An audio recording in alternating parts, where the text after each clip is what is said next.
Hello, everyone, and my name is Paul, and welcome to the new news. Today, we have a lot to cover. There's been some pretty interesting developments inside of Ukraine and around the world today. I hope everyone is doing well. I hope everyone's families are safe. And at this point in time, I hope that your Monday passed quickly, so that way we can get at least the worst day of the week out of the way. And just before we begin here, if you want to check out the donation links in the description of this video or on our Discord, you will see that we actually added a new one today. I actually liked the World Central Kitchen so much yesterday, and after I saw them actually what they were doing on the ground there, we went ahead and got them vetted and had them added. So on top of the already 4 existing links, you'll also find the newest one for the World Central Kitchen, so you can donate to them. Every single stream will have a fundraiser attached once we're large enough to be monetized, and we will also maintain a list of donation links in the description until then, and also we will maintain a large list of donation links that we have vetted ourselves on the Discord to make sure that the money that you give to these organizations is actually going to the causes they say they are. So without further ado, let's go ahead and dive right into what's going on inside of Ukraine. We have more and more bad news that has been coming out of Ukraine just northwest of the area of Kyiv. A lot of stuff that we unfortunately can't show here. YouTube does not like some of the things that are happening, whether or not we're reporting on it. However, we do know, and there was photos today of another mass grave that was discovered in Matazin, which was under Russian occupation for a short while. The interesting thing is that Matazin wasn't necessarily under occupation as long as some of these other locations, such as Irpin, BUCHA, Hostomel. This area was relatively freed up prior to the Russians pulling out, as they were unable to completely encircle Kyiv. Ukrainian forces were able to push through this area, and just now we're finding that a mass grave of civilians was discovered here as well in a small woods just outside the village. Obviously, we pulled no punches to when we were talking about what's going on here. Pretty early on, we'll cover what gives this video its title, and it's the fact that President Zelensky actually visited Bucha today. He went to see for himself just the kind of things that were going on there, and what had been reported he wanted to see in person. He thought it was necessary, so we went ahead and visited. And there's a good photograph. He was surrounded by guards, his staff, and a pretty large press corps today. And this image, the same image that we have as the main picture of the video, it says it all. Through and through, we have seen President Zelensky be relatively strong in front of the camera. He's been a very strong presenter, very tough rhetoric, very upfront, very personal. However, this is probably one of the more impactful photos that we could have of this entire war, of a man who I don't know what's going through his mind, but I can imagine he's in some pretty dark places after seeing personally what had happened in Bucha. We do know there were pretty extensive war crimes committed in Bucha. There's more evidence today that has come out of torture, including of children, and branding, and such as that. However, those are, once again, images we can't show here. As we continue on, we have to kind of lighten the mood here. we now understand that there are some pretty dark topics, but even in these kind of very dark times, there's these small glimmers of light that we find throughout the throughout the entire country of Ukraine during this invasion and throughout the entire war.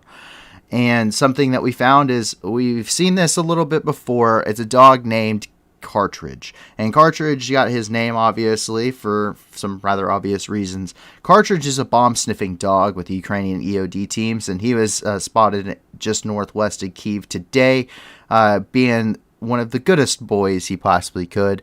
He was finding unexploded ordnance in the areas of Bucha, Irpin, Hostomel, and other areas up there. And we actually have a video from Ukrainian forces regarding that. So let's all watch the goodest boy doing the goodest job he can.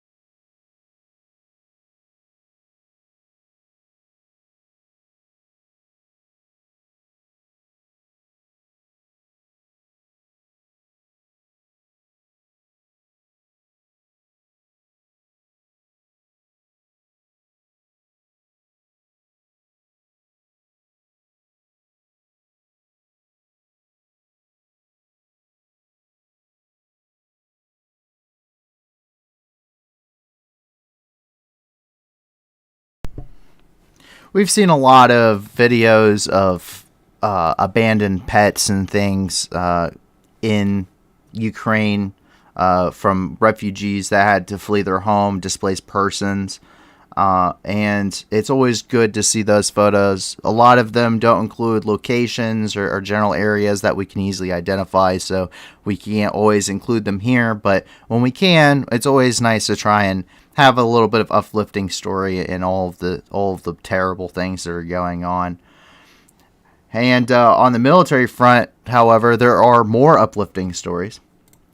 Some Ukrainian forces captured an abandoned Tor M1, and it's a SAM variant, or a surface-to-air missile variant of the TOS-1, which is the thermobaric weapon, or the thermobaric missile launcher, one of the newer weapons that Russia can field, and it was just abandoned outside of Mokrets, which is in Kiev Oblast. So that was officially captured and added to the Ukrainian arsenal today.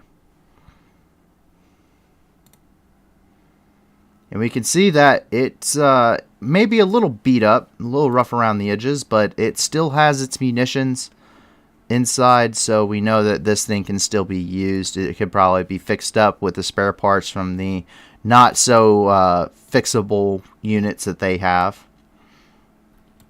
And even more news for Ukraine today. After verifying with multiple sources, we hit on this a little bit yesterday, and that was that we had heard that Russian forces were withdrawing from Chernihiv and Sumy Oblasts. We couldn't confirm this after cross-referencing with a couple of different sources and going with the Kiev Independent, the UA Life Map, the study for the Institute of War, the DOD and their information that they've been getting, the State Department, everyone that we could find.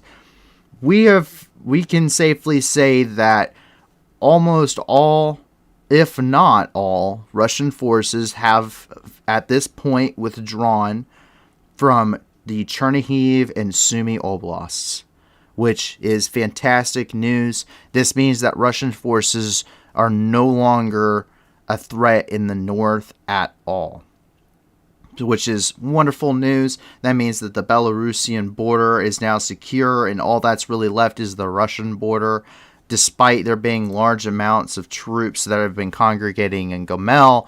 At this point, Russia seems to have completely shifted their military goals and focuses on the southeast of Ukraine. So with that, we can go ahead and move down to Kharkiv, which has been one of their focuses. It's been reported that they are prepping for another offensive in the area. However, whatever offensives they're currently conducting aren't going well. As we can see here, they're getting pretty beat up.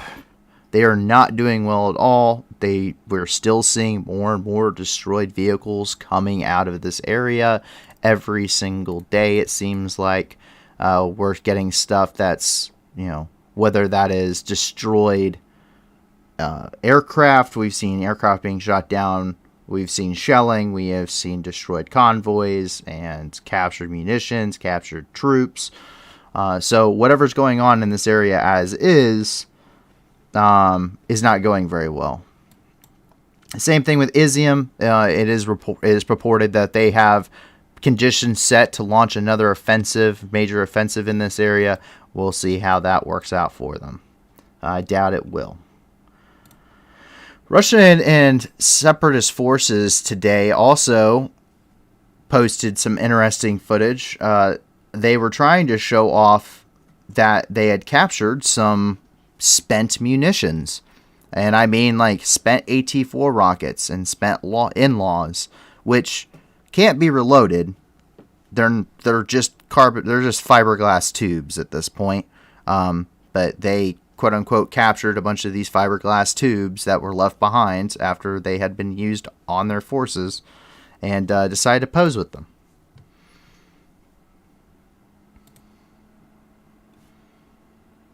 As you can clearly see, the forward end cap of these have been completely blown out, which means that these have been spent. Same thing with here. You can see the rubber starting to bulge out. That means that these tubes have all been spent. You can actually see the ring there for it. Same thing with these. We can tell, I mean, they've been spent. There's no use for them anymore. They are just a bunch of fiberglass, useless tubes. And this guy thinks he's real cool.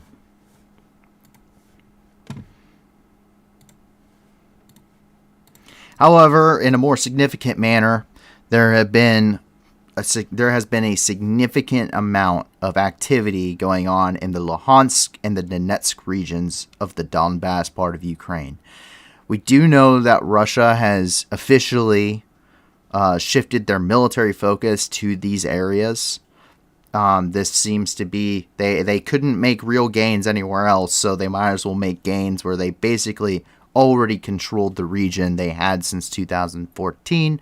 And so at this point, they're just trying to gain that extra few inches of ground in those regions and probably to paint the operation in a good light at this point.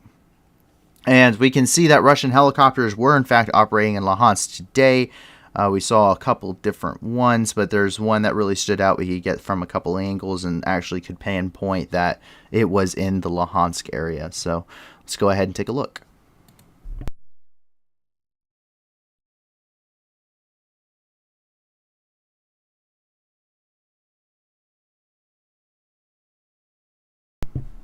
Short and sweet, but we have another video of it.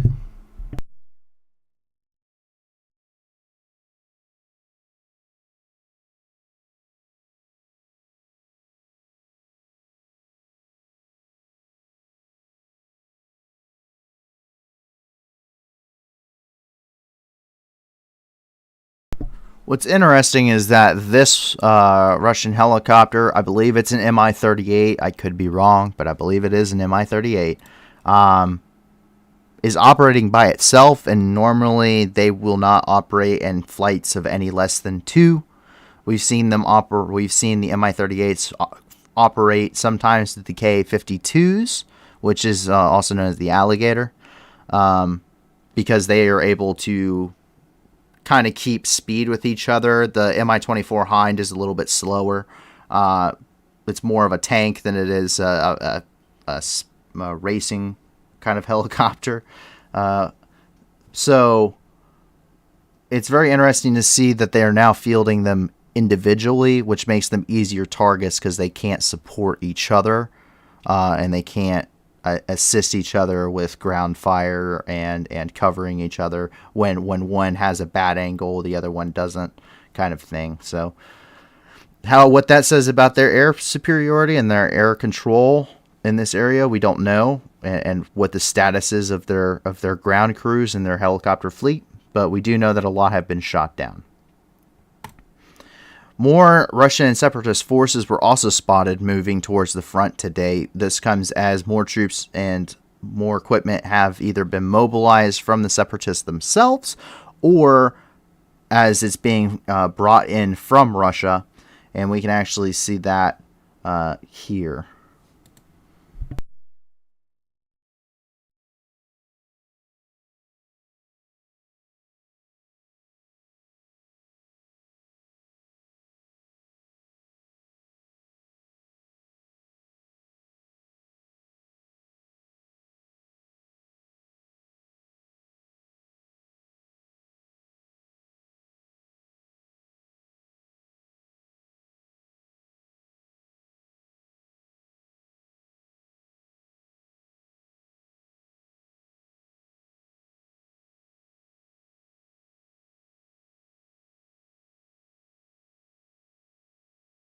What's very interesting about this is the fact that when it comes to mobile anti-aircraft platforms, Russia has much better systems. And they're bringing out some of the old tools. This is the kind of equipment that we saw the Iraqi forces using to not very good effect during the Iraq War. This vehicle right here is known as a ZSU-23 TAC-4. It has quad-mounted 23mm anti-aircraft guns. However, it doesn't have anything else. It has a very ineffective radar system. They have newer ones called the 2S6, which actually has anti-surface-to-air missiles with it, and it has a much better radar system and an early detection system. So this means that they can no longer field even their best. They're not able to field this newer equipment at this point. They have to rely on whatever they have left in storage that's been sitting there for the last 40 years at this, because the 2S6 also isn't super new. So this stuff's been laying around in storage for a while. And so moving on from that, helicopters are not the only thing that we have seen operating in the area. As we move on down into Donetsk, we can see that there were a couple of Su-30s in the area. We can see that at the very least Russian jets were operating within the area here around Horlivka. And let's go ahead and take a look.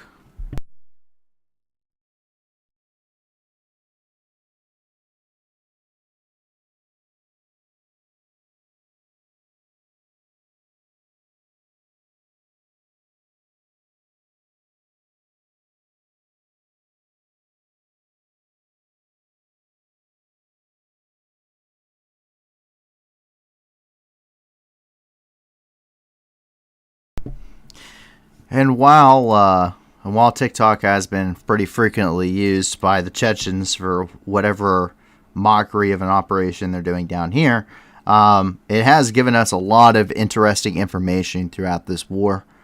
So despite however short these videos may be, on some instances, TikTok has been a pretty interesting news source coming from the news side of things. We're seeing a lot of videos from TikTok of a lot of Russian forces operating in different areas, and that's actually, believe it or not, some pretty good first-hand accounts that we're getting from citizens in the country on both sides of the occupation zones. So whether it's coming from the Ukrainian side as they're liberating these areas, or the Russian side where they're either separatists that support Russia or they're currently occupied by the Russian forces. However, we do know that air defenses continue to work. We have actually seen a video and a couple photos today of air defenses at work, whether they were shooting down aircraft or what we think is probably incoming munitions more so.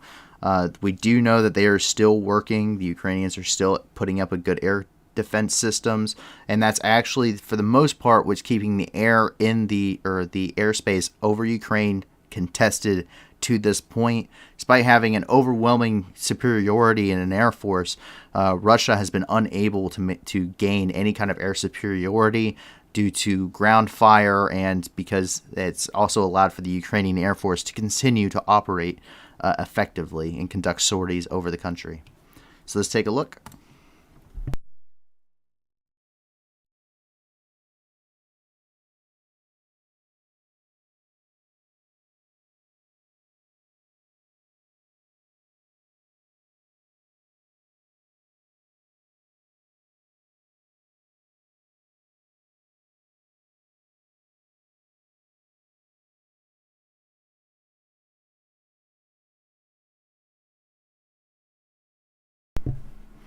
So it has been pretty effective, which is good to hear. It's good to see.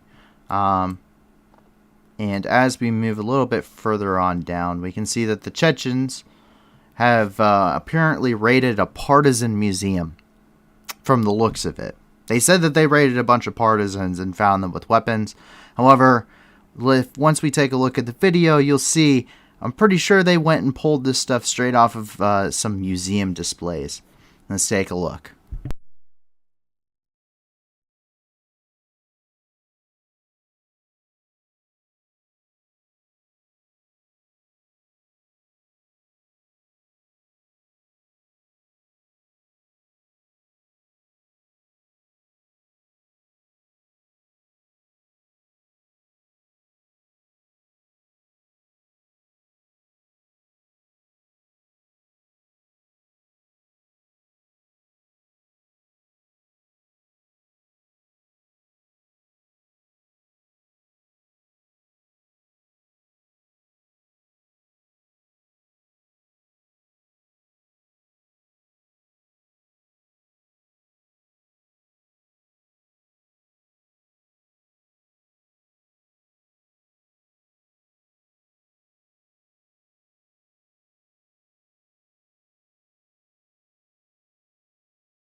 So I don't know if you could tell, but I don't think any of that has been used in the last 80 years. In fact, I don't even think most of that's real. Most of these hand grenades just sound like they're just dummies. So I'm pretty sure they just went and raided like a museum of all of their World War II exhibit and just went to the front desk attendant there at the museum and said, "You're a partisan," threw a cover over his eyes, grabbed all the fake display things, because I don't even think this Panzerschreck is real, and or the Panzerfaust. No, Panzerschreck. And I don't think that half of this is real to begin with, let alone I don't think this guy was a partisan either. We've seen old stuff. We've seen Vickers machine guns being used here in this conflict. We've seen Mosin Nagants, which are still serving well over 100 years at this point. However, I don't think this stuff was partisan activity. I think this was literally just a World War II exhibit at a Ukrainian museum, and these guys went and arrested this dude and said he was a partisan. However, for actual news coming out of Mariupol, we can see that the Donetsk, or the separatist forces and their Marines, quote unquote, were seen operating in the city. We do know that DNR forces are operating within the city of Mariupol. We also know they have actually been one of the few sources that we can really say have shown what the actual combat in Mariupol is like, outside of the shelling that has occurred and a couple of minor incidences like a faulty RPG-7 being fired at a Russian tank. We haven't really seen a whole lot of the actual fighting, and they have, for propaganda purposes, keep in mind, but they have released some of that footage, which is actually more of a real taste of what's happening inside the city. We do know that it's still contested. Mariupol has not fallen. And once again, we're not going to put a date on that, because any dates that have been posted by even much more well-informed organizations such as the Department of Defense have so far been proven wrong. So we're not going to give any kind of date on this, because at this point, I don't even think Mariupol may fall. So let's take a look.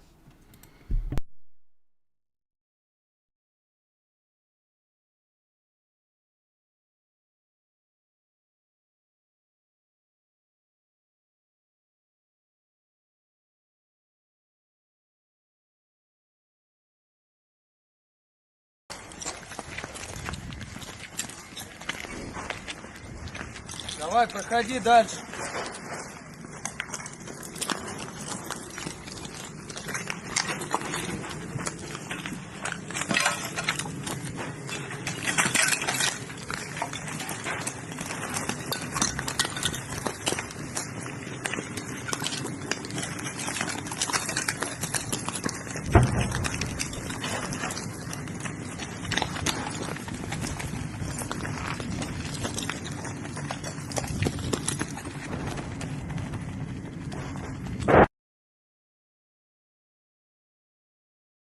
Now, not a lot of action in this one like there was yesterday. However, we still know that those are actual people that are actually fighting in Mariupol.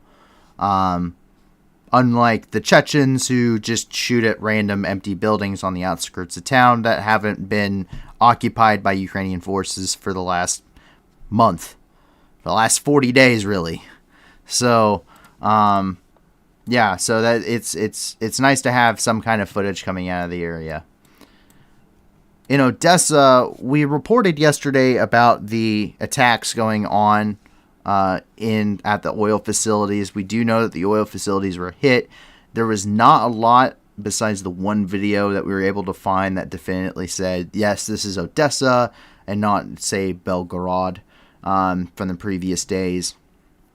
And today, more footage came out, so you thought it was good to go ahead and show that. It was of the actual strike itself, so you can see kind of the ferocity of what this kind of a strike was in a region that relatively has remained untouched by the war at this point. The front lines are at least between 50 and 60 kilometers away from Mariupol at this point, and so they haven't really had to deal with the war outside of a blockade and some minor engagements.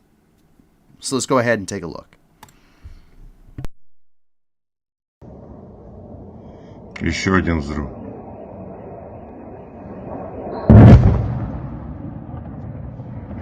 Ох, нихуя.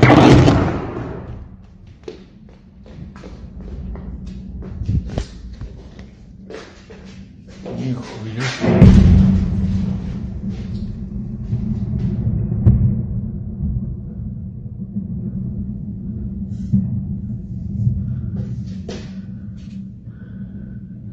Нихуя себе.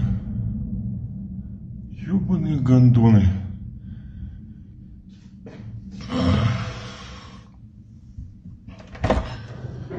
Кацапы, пидорасы, чуть хату мне не завалили.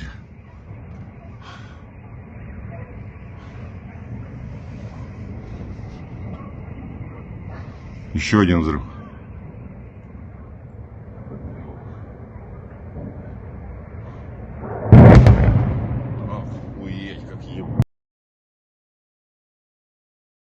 So as you can see, those were rather powerful strikes that were conducted. We don't know if that was via airstrike from actual Russian jets, or it's believed that those were probably missiles that came in, whether they're from the fleet blockading Odessa or whether that is coming from Russian systems inside of Russia itself, or the Donetsk, Luhansk, Crimea, or in the southern region here. And as for Ukraine, there's one last thing, and that is that the Ukrainians, now that some of the fighting is over, the phase 1 of the invasion, for all intents and purposes, is over. They have started, and we've seen some videos of them honoring their fallen. Today we had some more pictures of them honoring some of their fallen troops as they were being brought through the city of Venetia to be buried ceremonially. So let's take a look.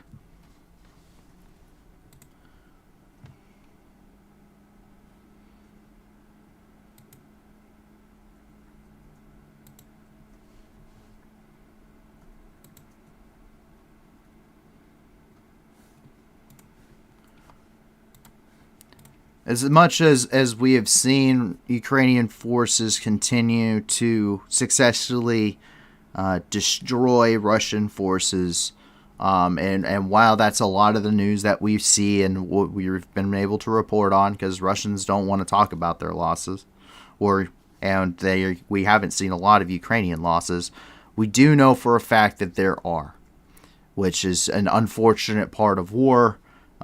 Ukraine is losing troops, they're losing equipment, and they have lost a lot from our understanding. Not nearly comparable to the Russians, but they have lost a lot of troops and a lot of equipment. So war does go both ways. So, and that actually will wrap up our segment here on the Ukrainian war itself. There are some small international developments. However, that is it for Ukraine. Some very interesting things coming out today. Of course, President Zelensky visiting BUCHA, which has been the hot topic for the last couple of days. For good reason. It is something that, while it's something we don't necessarily enjoy reporting on, I do not enjoy talking about the atrocities that are occurring there and some of the stuff that we have seen. It is a necessary evil to say these things, because if we don't talk about them, and especially as much as we have been, then people won't think about these kind of things and the consequences of the actions of the individuals who are committing these kind of war crimes. So with that, I'm glad to see Chernihiv is good, and that region, Sumy and Chernihiv, are going to be hopefully completely clear at this point. And however, unfortunately, that fighting in the Donetsk in the east is probably going to continue. So moving on to the international news, we have, of course, more stuff coming out of Belarus, more or less from the area of Gomel. Gomel has been, at this point, a large staging area within Belarus for Russian troops. They bring in most of their equipment through there because there's a large railhead in Gomel. It was where they retreated their forces from. Those that left the Chernobyl exclusion zone, that were digging their trenches in the Red Forest like idiots, are also supposedly being treated there. One has supposedly died, another 75 are showing symptoms of severe radiation sickness. And so this is kind of where everyone congregates. When the Russian forces are withdrawing, this is where they're going. And when they're bringing in new equipment for the invasion, this is where it's headed. And so we actually have more videos today of that equipment coming into the region.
So we do know that there have been there is a pretty large contingent in Belarus of Russian forces that have either been brought in to continue to bolster the invasion forces, or whether that is them being pulled out of the area. But despite withdrawing from these regions, to some rather grave concern, there's a large number of forces that are regrouping and being resupplied in Gomel, just a hop, skip, and a jump across the border. So whether they plan on reigniting that offensive and that drive southbound, we don't know. but at this point, it's up in the air, but they are still getting more equipment into Gamel daily, and lots of it. In Moscow today, there was a rally to support the Ukrainian war and Putin's regime in Moscow. This comes despite the fact that Russia has denied any responsibility. They say that Ukrainian forces killed all those people in BUCHA, Irpin, and Hostomel, despite international outcry and a mountain of evidence against it that has permeated even into parts of Russian society at this point. We do know that there was a rally to support. It's very similar to the style of the rally that was held in Berlin yesterday. So we actually have a video, and let's take a look.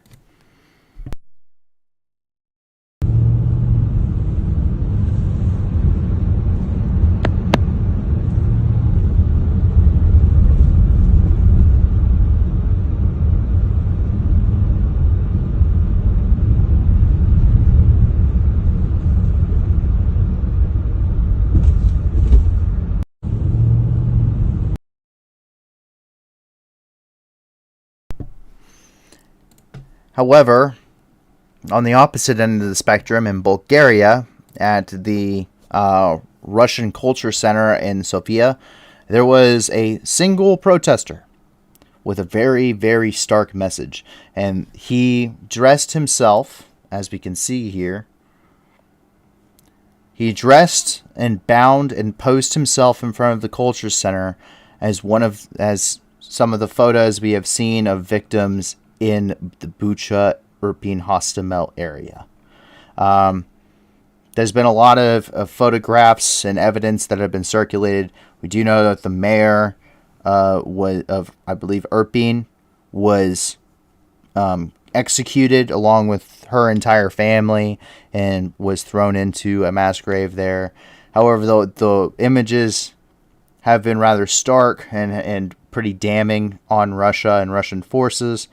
And we can see that is starting to spread as the outcry from the international community, to which even some world leaders, including the Prime Minister of Poland, has also backed now Zelensky's claims of Ukrainian genocide.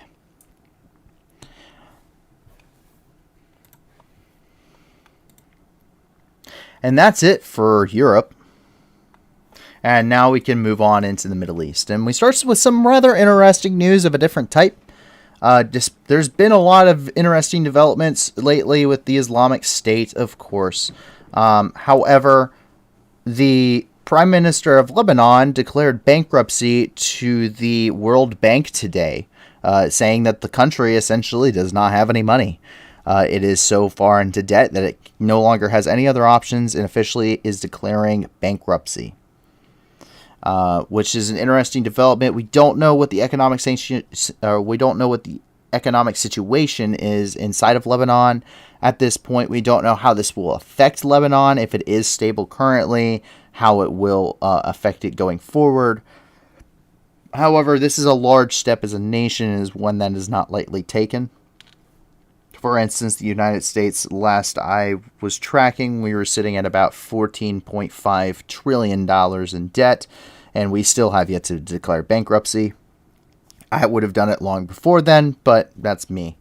So we don't know what's going on or what will happen with this, but that was an interesting development that may have repercussions in the region, especially with its neighbor Israel in the near future. A little bit more sad news today. Syrian forces shelled Idlib, which is just outside of Aleppo in Syria, and they ended up hitting a school, killing 4 school children today. There were photos and videos, however, they were much too graphic to show here, so we unfortunately had to leave them out. But that did in fact occur today. That was Syrian forces of the Assad regime that committed that. Moving on into Iraq, 8 Iraqi soldiers were actually wounded due to a suicide bomber outside of a military installation near Mosul, Iraq. We do not know who committed these attacks. It is suspected that it may have been the Islamic State, which has, in the recent about week and a half at this point, begun a large string of attacks worldwide, globally, especially within the Middle East and in the Philippines. There's been a large resurgence of the Islamic State in Africa as well, and they have committed some rather horrendous attacks worldwide, as a new leader of the Islamic State has been declared. Many of the cells have declared their allegiance publicly, and they've taken responsibility for attacks in everywhere from Nigeria to Afghanistan to even inside of Israel. There were 2 back-to-back following a Middle Eastern summit there. So we don't know who did this. However, that is one of the prime suspects at this point. A mass grave was also found in Iraq near Najaf. It's believed that this mass grave is actually from the era of Saddam Hussein and the Ba'athist Party when they controlled the area of Iraq. It is believed that the individuals buried or were opponents to Saddam Hussein's regime and the Ba'athist Party that he had executed and thrown into the mass grave here prior to him being overthrown in 2003 and the Ba'ath Party being deposed of power by the American-led coalition.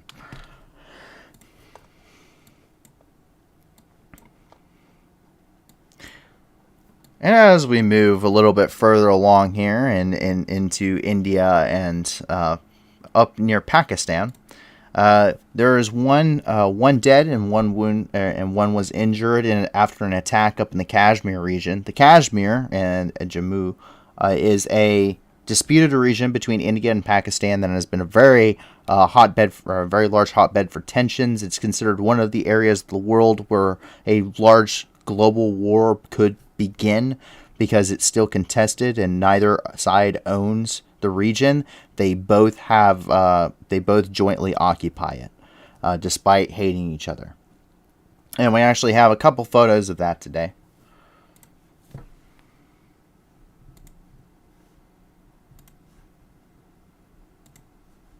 It is known that one Indian police officer and one civilian were killed, and it is not known who is behind the attack.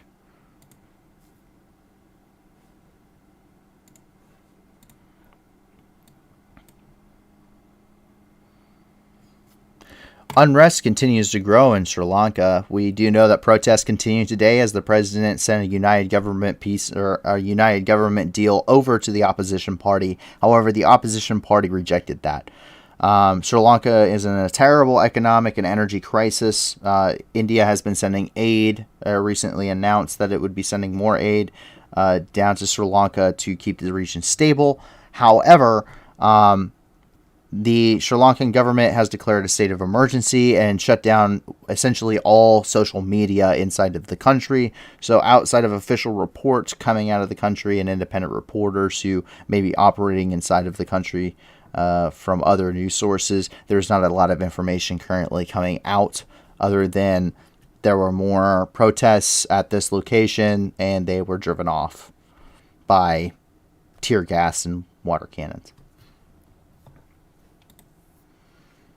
And as we move into the Philippines, the Islamic State once again rears their head. However, in an interesting fashion, since the defeat of the Islamic State in Syria and Iraq, there has not really been a large amount of Islamic State fighters worldwide who have been very open about their activities.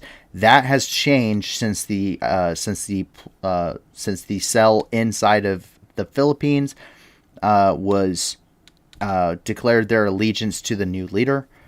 So now we are seeing them operate in a more open fashion. We saw a video yesterday of a couple of them just walking around on the street with their weapons and their garb, clearly had a bandana over their face with a Islamic State flag. And so now we can see even more of that today.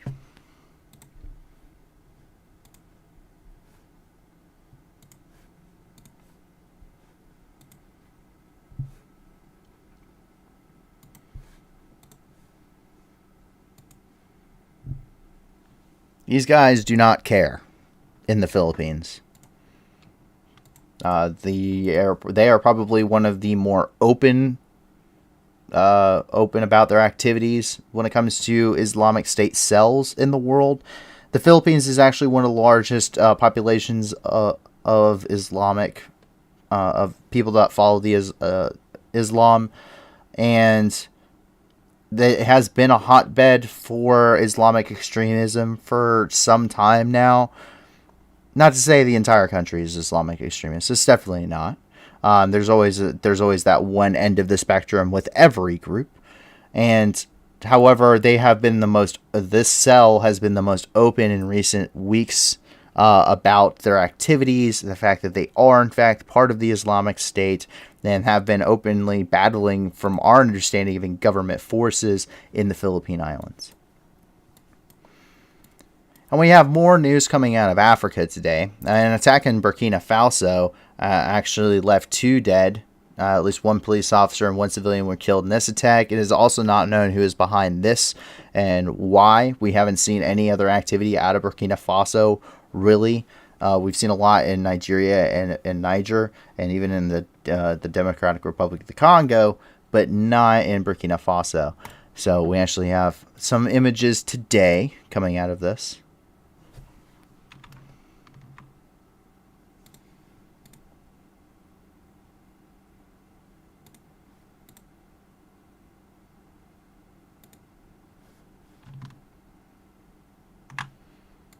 Once again, we don't know who's behind this, but this is something that hopefully more information will come forth, and or a group will claim responsibility for it. We'll be able to tell you who was behind this, and who is kind of the concern in the region, as we're trying to kind of figure out what all is going on in Africa at this point. There's a lot of different resistance movements and rebel forces, and of course the Islamic State and Boko Haram are both operating here.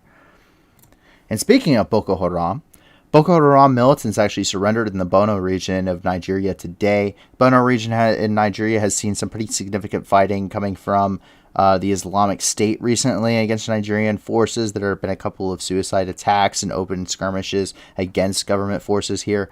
However, it doesn't seem that some Boko Haram militants appeared to have been in line with those beliefs, and actually laid down their arms and surrendered to government forces today. And we have a couple pictures coming from that.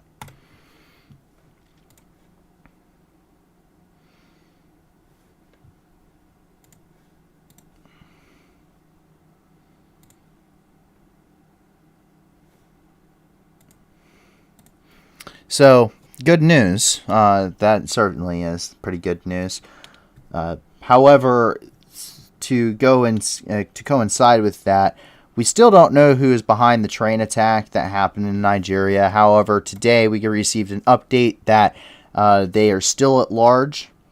They still do not know who is behind the attack, but 168 people from the passenger train are still missing. So, no one quite understands why this happens, who's behind it, why they did it. And at this point, 168 people are still missing, and the same attack left several dead as well. So, pretty unfortunate news in the region today. However, outside of these 3 topics, not a lot seems to have happened inside of Africa. There's not been a lot of Islamic State activity, as we have seen in about the last recent week, which is overall, I'd say, a relatively good thing. It seems the Islamic State attacks have calmed down, at least for the past 24 hours. And tonight, we are once again, as we always try to do, going to end on either an interesting or a good note. Something lighthearted for you to take away from this day, as we understand that much of this is not necessarily good news. And today, we have something that's coming out of Hawaii, actually. And that is that for the first time in recorded history, astronomers actually were able to witness a planet in its birth. The planet is about between a Neptune and a Saturn size. And it's what they call a protoplanet. It's being formed out of essentially a disk of mass, and they took a photo of it. There has been about 5,000 protoplanets discovered, or exoplanets discovered. A few of them have been photographed. However, this is the first time anyone has seen or been able to photograph one at its conception. So they actually published a photo of this occurring. So this down here is actually the protoplanet itself, and this is the star. Similar style of photography to how they were able to take the photograph of the black hole. However, this is a pretty interesting leap. It's something that has never been seen before. It will explain, hopefully, this will explain a little bit about how planets form around stars, and that may explain a little bit about our own history as our planet was formed several billion years ago. So that may begin to answer a few questions in the scientific community and in astronomy and physics that have yet to have an answer, because we have some theories, but we've never actually been able to witness it happen. And with that, we actually have covered all of the news. Not as much news as there was yesterday. I think for the most part, that is a good thing. A lot of the news, unfortunately, that we receive, we try to stay out of the political spectrum here. We understand it's not all of it is avoidable. But for the most part, we stay out of the politics part of it, and we understand with that then comes a lot of bad news. And if there's no news, for the most part, that's usually good news, especially with Ukraine and the Islamic State. That means that there haven't been any attacks, terror attacks in the world, and that usually for Ukraine, that means that good things are happening for them, not so good things are happening for the Russians. We may get some more news coming out tomorrow as some more developments occur, and as more of these attacks recently are claimed. However, that is it for today. It's been a pleasure having everyone listening in onto this and watching these. We're all very thankful here. We're thankful for everyone who's been spreading the word about us. We've heard some great things from some of the people who've joined our community. And if you would like to join our community, we have a link to our Discord in the description. Every single day at about 10 p.m., we're going to be running one of these. And if you would like to, we actually have donation links inside of the description as well. And once we get large enough, we'll be able to monetize, quote unquote. We won't be receiving any money from this because we are going to do nothing but constant fundraisers every single night, focusing on areas throughout the world that need the most help. And so if you want that to become a thing, so that way we can continue to be a force for good, go ahead and like and subscribe and spread the word. Join our community. Let your friends know about us. It really helps. We want to be able to spread the news, and we also want to be able to continue to do good in the world. And I also want to give a special thanks to the staff. Without the staff here, there's a pretty decent amount of them. None of this news would be able to happen. This whole stream wouldn't be able to happen. I work full time on top of doing this, and so I simply don't have the time to do all of the research and the translating, because I cannot speak Ukrainian, Russian, or any other language but English. And it's very much appreciated. So special thanks to the staff and the volunteers, and to make sure you give your support to them. But that's going to be it for the night. I hope you enjoyed. I hope you have a wonderful rest of your day or your evening or your morning. I hope that you and your family remain safe. And I hope to see you guys join us again tomorrow as we cover yet another 24 hours of world news. Other than that, I will talk to you all later. This has been Paul from the new news, and see you tomorrow. Bye.